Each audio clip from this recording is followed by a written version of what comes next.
असहाब कहफ, जब हजरत ईसा अलैहिस्सलाम को अल्लाह करीम ने चौथे आसमान पे बुला लिया ना, तो दिकियानूस नाम का एक बादशाह हुआ बनी इसराइल के अंदर, बड़ा जालिम था। उसने गुमराही फैला दी और जो लोग माज़अल्लाह कुफ्र और शिरक नहीं करते थे उन्हें कत्ल करवा देता था। तो 7-8 नौजवान अपना ईमान बचा के भागे। ओ हो अल्लाह, सारी दुनिया माल बचा के भागती, वो 7-8 नौजवान अपना ईमान बचा के भागे कि ये हमें कहीं कुफर की तरफ ना लौटा दे। तो जाके एक गार के अंदर चले गए, तो एक कुत्ता भी उनके साथ हो गया। उन्हें कुत्ते को बड़े रोड़े मारे कि ये अगर भौंकेगा, आवाज़ निकालेगा तो हम पकड़े जाएंगे, हमने तो छुपना है। पर उसको ना वलियों से प्यार हो गया। उसने कहा भगाओ जितना मर्जी मुझे, फितरत मेरी है कि मैं भौंकता हूँ, पर जब अल्लाह के वली हों तो फिर मैं अदब करता हूँ। ये कुरानी वाक़या है। अच्छा, ये ऐन वो वाक़या है कुरान मजीद का कि जो बहुत सारी चीज़ों पर वैसे ही नास है और बहुत सारी ज़ुबानें वैसे ही गुंग हो जाती। तो वो 6-7 लोग थे, वो चले गए गार के अंदर, जाकर उन्होंने पनाह ले ली। बादशाह को पता चल गया कि गार के अंदर है। अच्छा, अल्लाह की कुदरत जैसे ही दाखिल हुए इन्हें नींद आ गई, ये सो गए। और कुरान मजीद कहता है, कुरान मजीद के ये लफ्ज़ हैं कि कुत्ता गार के मुंह पर बाजू फैला के बैठ गया, गोया अपने मालिकों की खिदमत कर रहा है। ये देखो ना कि इतना तो उनके अंदर भी कमाल है। अपने ना दोनों बाजू फैला के कुत्ता भी गार पे बैठ गया। इनको नींद आ गई। बादशाह ने पता कराया, कहाँ भाग के गए, तो कहा वो गार के अंदर है। बादशाह कहने लगा कि इनकी सजा ये है कि एक दीवार चुन दो गार के मुंह में, गार कोई बंद कर दो। जिस बंदे की ड्यूटी लगाई ना गार चुनने की, बंदा बड़ा नेक था, इसको दीवार बनाने का जिम्मा दिया। उसने ना दीवार भी बनाई और एक तख्ती पे ना सब के नाम लिखे, और वो तख्ती एक संदूक में रख के वहां बंद कर दी। और उसी तरह की एक तख्ती, उसके नीचे लिखा कि एक तख्ती इनके नामों की ना मैं माले खजाना में भी बंद कर रहा हूं। अल्लाह तबारक व तआला की कुदरत के 300 साल तक सोए रहे।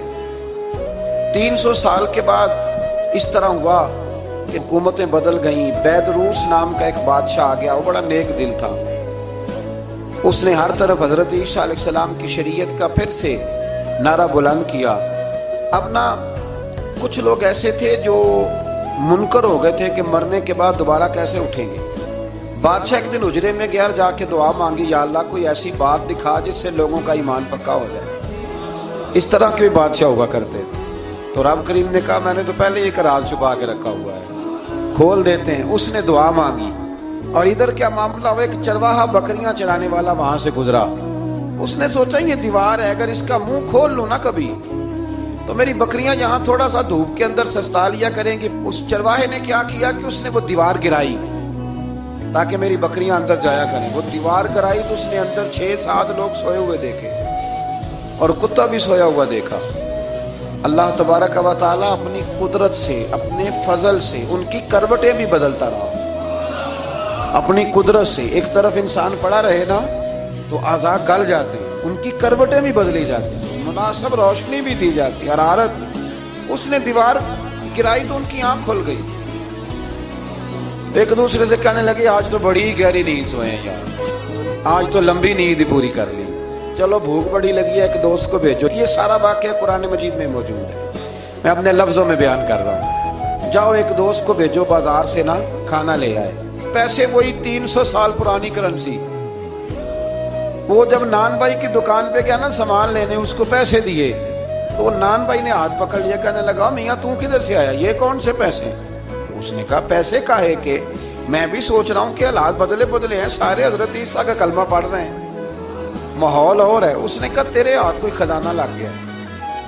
ये तो हम नाम सुनते थे कि यहाँ को दिकियानूस नाम का बादशाह रहा है, कोई खजाना, बता कहाँ से लिए। शोर हुआ, हाकिम शहर तक खबर पहुंची, बादशाह तक पहुंची। उसने बताया कि भाई हम तो दिकियानूस के डर से भागे हैं, कल भागे हैं या आज सवेरे, इतना ज्यादा हमें पता नहीं, कल या आज सवेरे बस ना। इतना सा हमें याद है कि हम गए थे, बहरहाल लोग जमा हो गए, इकट्ठे हो गए, गार तक पहुंचे। अब जो गार के अंदर थे वो पता कहते कहते लगता हमारा दोस्त पकड़ा गया।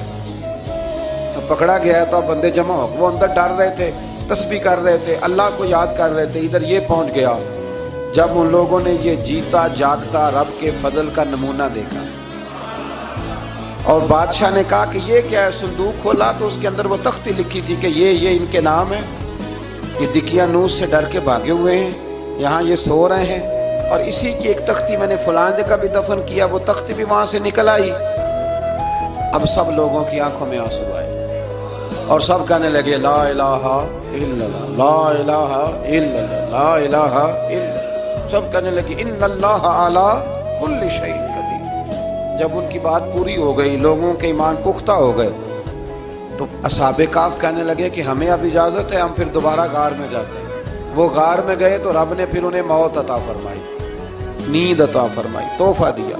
بادشاہ نے پھر اس کے آگے دیوار بنائی اور وہاں بادشاہ نے ایک مسجد تعمیر کرا دی، لوگ زیارت کرنے جاتے۔ یہ اصحاب کہف کا ذکر ہے۔ اب یہاں ہمارے مفسرین نے لکھا ہے کہ وہ جو کتا تھا نا، وہ بھی ساتھ ہی تھا۔